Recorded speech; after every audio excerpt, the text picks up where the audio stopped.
Jack said, there's been another video released of him sniffing the eyebrows off Santa. Look, there is a video. We don't know the substance. We've got to be very clear on that. You know, it looks like it's, let's say, to say the least, a stimulant of some type. And there's a couple of things about that video, by the way, that I would have a question on. The second video. The note that he's rolling up looks like $1 to me. Now, of course, I'm no currency expert, but if it was after the Euros, I don't know, bit weird that they're there with $1, if it is $1. But either way, I don't even, I've got sympathy for Coote if he has an issue around substances. Substance abuse is not something I take lightly. I come from a family with addiction issues. I understand it, and if he has got a problem with it, sincerely, I hope he gets the support that he deserves, because I wouldn't wish addiction on my worst enemy. I would not. So from that regard, I hope David Coote, if he has an issue, gets the support that he needs. But after that, can we stop pulling up the shutters and pretending that there isn't a damn problem here? Because there is. Troy King said, is this a coincidence? After the game, the video was released and this video was taken in 2020.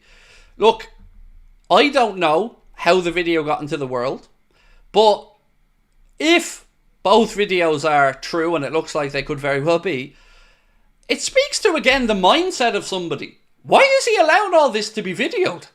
Why would he allow a conversation where he's calling Klopp a you-know-what to be videoed? He's an idiot. And that's at a minimum. And that's before he sees somebody, must have been inches away from him, filming him snorting white lines. Are you mad? Like, are we going to talk about this being a rational-minded person who's able to make subjective decisions the right way? Because I wouldn't allow that to happen. We've all done and said stupid shit. I'm open to that one. But I'm not, like... Again, I'll use the analogy. That's like me cheating on my wife, and the person I'm cheating with recording it, and me waving to the camera, going, "Hi, honey!" I wouldn't do it, because I'm not a moron. Can I make an observation on Coote? Is this not blackmail territory? No, because I don't know of again, I'm no legal professional, but in any blackmail situation there would have to be a do something or else kind of scenario, wouldn't there? And I don't know if there was. Or look, I can't say there wasn't, but I don't know if there was either. I would say be careful who you're around would be my advice, because there was only, that we know of, 2 people in that first video, and the video got out. How did it get out would be my first question. And the guy sitting beside him was a former cricketer, and I believe David Coote's father was a Notts batsman, if I'm not mistaken, a professional cricketer, very successful one, I believe, as well beforehand.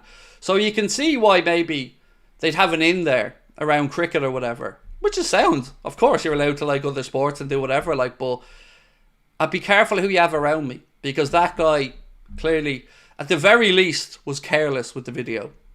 So Dave wants a poll on should Coote be sacked. Honestly, Dave, I want to wait for the investigation to finish, because I believe in procedure. I believe that he has a chance to give his side of what happened. He has a chance to maybe mitigate the situation.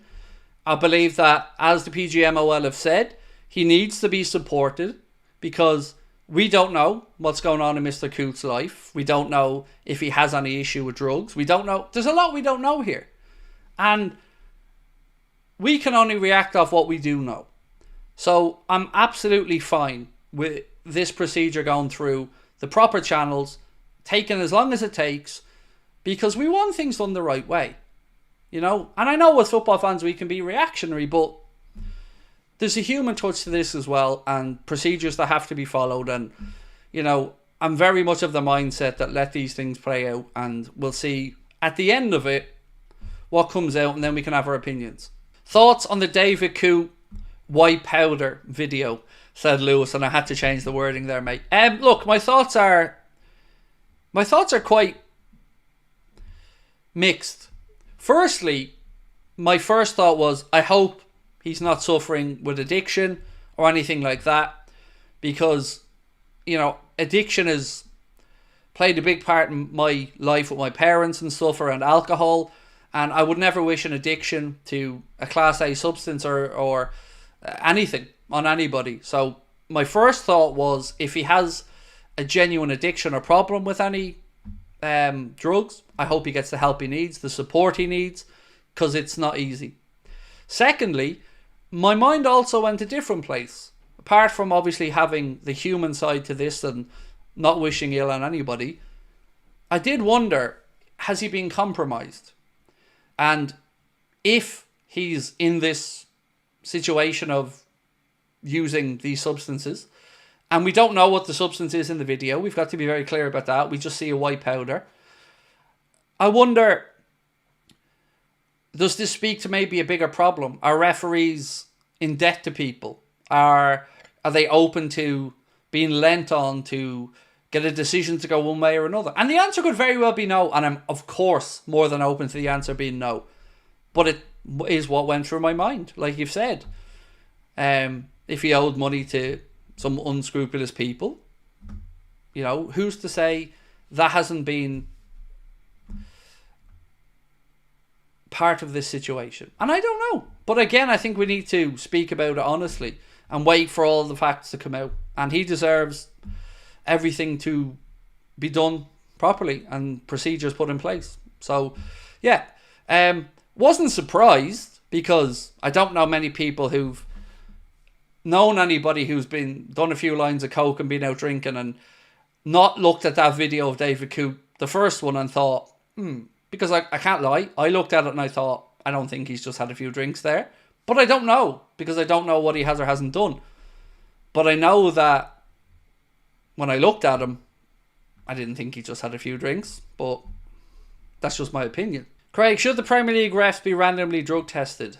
I guess yes. I mean, obviously, whatever Premier League referees do from that regard can impact a performance on a pitch. So it's not like they're an athlete. But again, it could lead to other issues in their life or other problems or, you know, debts that could be worked off in other ways. So I would say yes, but because of a more holistic, well-rounded approach to football than, obviously, you know, a ref doing steroids, not going to do anything really other than, I don't know, make them fitter or whatever. But yeah, I think that's up to the PGMOL to decide what their policies are, to be honest about it.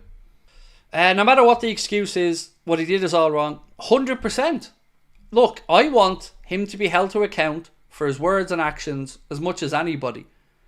But I also want to remind people that as much as we do want justice to be played out, there is always a human side to these things. And I don't know David Coote as a man. I don't know David Coote in any other regard other than what I see of him refereeing games of football. But as I said, I've been around people who've had issues with abuse of substances, and I know what toll it takes on people as well and families. So I always look at it from the human perspective as well. And you know, that would be my first concern here. And to be fair to the PGMOL, they have said that they're making sure that he's receiving support in that, and that's fine. But yeah, you can't ignore everything else. You know, it can't just be an excuse for behaviour. Jeff said, did Mr. Coote dislike Klopp because Klopp got too close to one of those white lines? Love you, Craig. Look, I, as a human being, of course can understand how Kloppo maybe rubbed the ref up the wrong way. Of course I can. Same way I could understand Arteta or Mourinho or Ferguson or any other referee or coaching staff or whatever annoying a ref. Of course we can. Things get heated. Things get, you know, tasty at times. So I get it. I totally understand that. But these guys get held to account. Klopp or managers or players have to take what they say and explain it to the Premier League or explain it to the authorities and get fined or touchline bans. And, you know, we can't just always say that referees are beyond reproach, are all superstar perfect, and that absolutely just say that any talk of maybe one of them having a dislike towards a club or anything is conspiracy theorist stuff. If they're not willing to open their mind to that possibility, I think they're just arrogant, quite frankly.